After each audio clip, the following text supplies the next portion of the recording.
Has the court actually released NNAMDI KANU, the leader of the proscribed IPOB group? After this case review, you will be able to tell for yourself.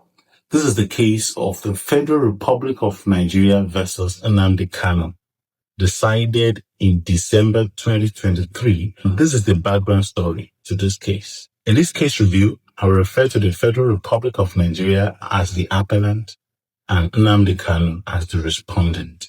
The respondent had earlier been arraigned before a federal high court sitting in Abuja on a 4-count charge bordering on conspiracy, treasonable felony, criminal defamation, and improper importation of goods. He pleaded not guilty to all the charges and was granted bail on application. At some point, he stopped coming to court and his bail was revoked in 2019.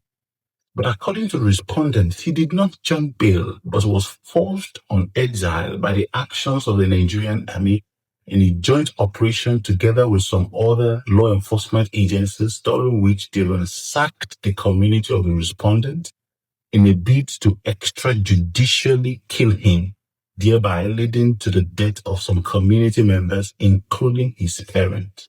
However, the respondent, during his itinerancy on exile, was rearrested at the Jomo Kenyatta Airport in Nairobi, Kenya, and returned to Nigeria in 2021 to be rearraigned in 2022 on a 15-count charge bordering on terrorism and financing. Upon his arraignment in 2022, the respondent brought an application challenging the validity of the charge preferred against him. The trial court in its ruling agreed with the respondent in part and quashed 8 heads of the counts against him, while setting the matter down for trial based on the 7 surviving counts.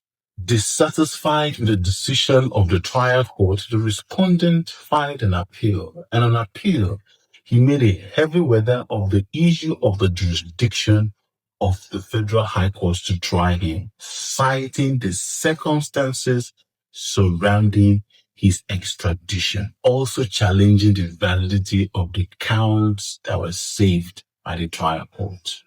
The Court of Appeal agreed with the respondent and discharged him on the basis that his extraordinary rendition was done in consonance with extant laws and international treaties to which Nigeria is a party, and also in breach of his fundamental human rights. This decision did not go down well with the Federal Republic of Nigeria. There was an appeal to the Supreme Court. And at the Supreme Court, several issues were raised.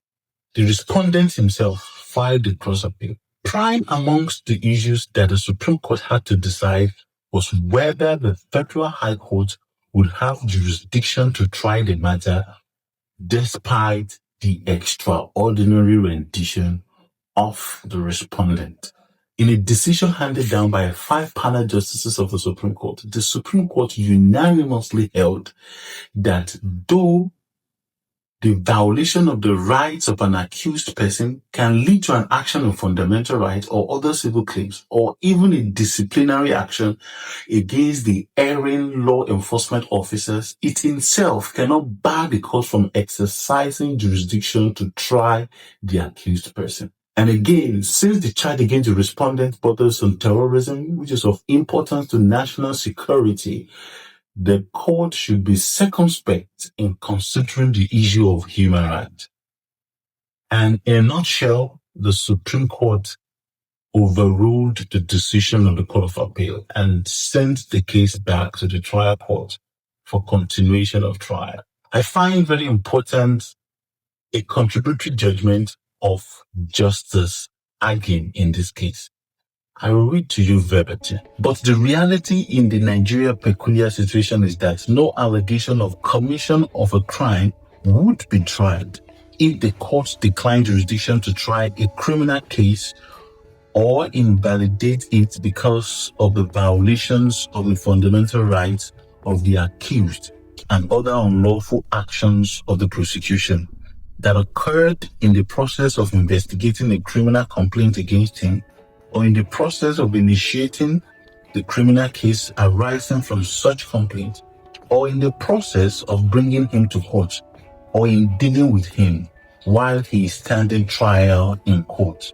This is because criminal law enforcement officers routinely engage in unlawful actions and brazen violation of fundamental rights of suspects in the investigation and prosecution of virtually all criminal complaints coming to them.